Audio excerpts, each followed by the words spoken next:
प्यारे बच्चों, आज मैं तुम्हें एक कहानी सुनाता हूं। लेकिन याद रखना, ये सिर्फ एक पुरानी कहानी नहीं है। ये एक आईना है जो हमें अपना असल चेहरा दिखाता है। ये एक चिराग है जो तुम्हारे सोचने के रास्ते को रोशन कर सकता है। एक जमाने में एक अजीम बादशाह था। उसका नाम था ज़हीर बिन फेरोज। उसकी सल्तनत मजबूत थी। सोना, चांदी, लश्कर, महल, तख्त सब कुछ था। लेकिन वो बहुत मगरूर था। वो समझता था कि इल्म वालों की कोई कीमत नहीं, कि सिर्फ वही अजीम है जो तलवार चला सकता है या जिसके पास ताकत है। वो कहता था, किताबें और इल्म कमजोरों का हथियार है, ताकतवर सिर्फ हुक्म देता है और राज करता है।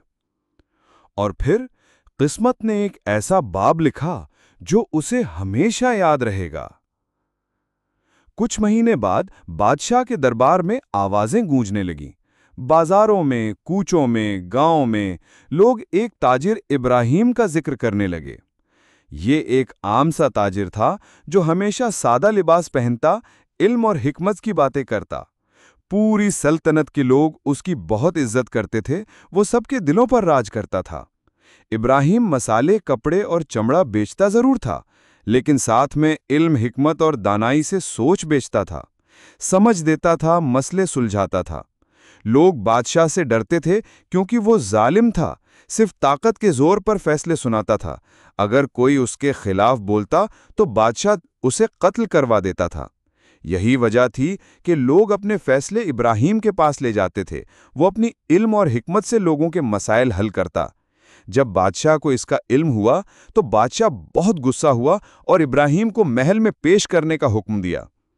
बादशाह इब्राहिम को मरवाना चाहता था, लेकिन उसके पास कोई बहाना नहीं था। महल के लोगों ने बादशाह से कहा कि इब्राहिम ने कहत से पहले कहत की खबर दी, जो सच साबित हुई। उसने दो कबीलों का झगड़ा बगैर खून बहाए खत्म कर दिया। बादशाह हंसा, अगर ये ताजिर इतना अक्लमंद है तो इसे बुलाओ, देखें ताज और ताजिर में कितना फर्क है। इब्राहिम बादशाह के महल पहुंचा। सादा लिबास, खाक आलूद चप्पल, एक पुरानी चादर और चमड़े का थैला। दरबारी हंसे, लेकिन बादशाह ने नजर गंभीर रखी। बादशाह ने इब्राहिम की तरफ देखा और गुस्से से बोला कि मैंने तुम्हारे बारे में सुना। अगर तुम इतने ही अक्लमंद हो तो मेरे 3 सवालों का जवाब दो। अगर तुमने सही जवाब दे दिया तो मैं तुम्हें अपनी सल्तनत दे दूंगा, और अगर सही जवाब ना मिला तो मैं तुम्हारा सर कल्म कर दूंगा। इब्राहिम ने नरमी से सर झुकाकर कहा, अकल को खौफ नहीं होता हुजूर। बादशाह ने 3 मुश्किल सवाल पूछे। इब्राहिम ने शर्त कबूल कर ली और बादशाह ने पहला सवाल पूछा।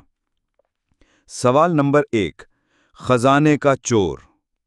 मेरा सोना चोरी हो गया, बगैर किसी दरवाजे के तोड़े या पहरे के हटे। बताओ, चोर कौन है?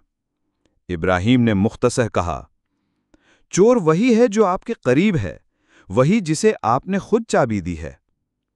तहकीकात हुई, वजीर खजाना चोर निकला। बादशाह चौंका, दरबारी खामोश। सवाल नंबर 2, बेकीमत खजाना। ऐसा कौन सा खजाना है जो ना वजन रखता है ना कीमत, मगर सल्तनत को बचा और तबाह कर सकता है? इब्राहिम ने नरमी से कहा, ये ख्याल, ये सोच है हुजूर। ना दिखता है ना बिकता है, लेकिन अगर गलत हो तो कौमें बर्बाद कर देता है, और अगर सोच या ख्याल अच्छा और सच्चा हो तो दुनिया बदल देता है। दरबार में सन्नाटा छा गया। बादशाह की पेशानी पर पसीना आ गया। उसे अपनी सल्तनत जाती दिखाई देने लगी। पहली बार बादशाह ने खामोशी को सुना और इल्म की अहमियत को जाना। सवाल नंबर 3, कौन अजीम? बादशाह जो हुक्म देता है या ताजिर जो लोगों से मुआमला करता है? इब्राहिम मुस्कुराया। उसने समझ लिया कि बादशाह किसी न किसी तरह उसे मारना चाहता है। इब्राहिम गहरी सांस लेते हुए बिना डरे बहादुरी से जवाब दिया, بادشاہ طاقت کے زور پر زبردستی حکومت کرتا ہے، لوگوں میں ڈر پیدا کرتا ہے، لیکن تاجر اعتماد سے رزق حلال کماتا، علم و حکمت سے لوگوں میں محبت بانٹتا ہے اور عزت کماتا ہے۔ بادشاہ اگر ظالم ہو جائے، لوگ اس سے ڈرنا چھوڑ دیتے ہیں، بہت جلد اس کی خوف سے بنی سلطنت تباہ ہو جاتی ہے۔ بادشاہ نے نظریں نیچی کیں۔ ایک عام تاجر نے ایک بادشاہ کے غرور کا تاج اتار دیا۔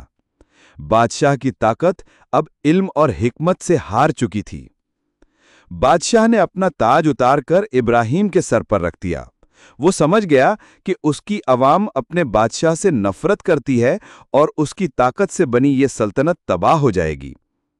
ابراہیم نے تاج اور تخت لینے سے انکار کر دیا اور کہا، یہ تخت اور تاج آپ کو اللہ نے دیا، آپ ہی اس کے حقدار ہیں۔ سب لوگوں میں انصاف قائم کریں، لوگوں سے محبت کریں، ان کو حقیر نہ سمجھیں۔ ابراہیم کو سلطنت کا مشیر بنایا گیا، لیکن اس نے محل میں رہنے سے انکار کر دیا۔ وہ پھر گلیوں میں گیا، بچوں کو سکھانے، بڑوں کو سمجھانے، قوم کو سوچنا سکھانے۔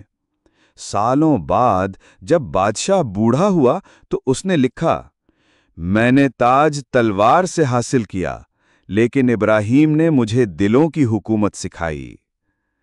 ہاں تو پیارے بچوں، آج تم تلواروں کے دیوانے ہو، چمکتے فون، مہنگی گاڑیاں، مہنگے کپڑے، لیکن یاد رکھو، اصل عظمت علم میں ہے، نہ کہ لباس میں۔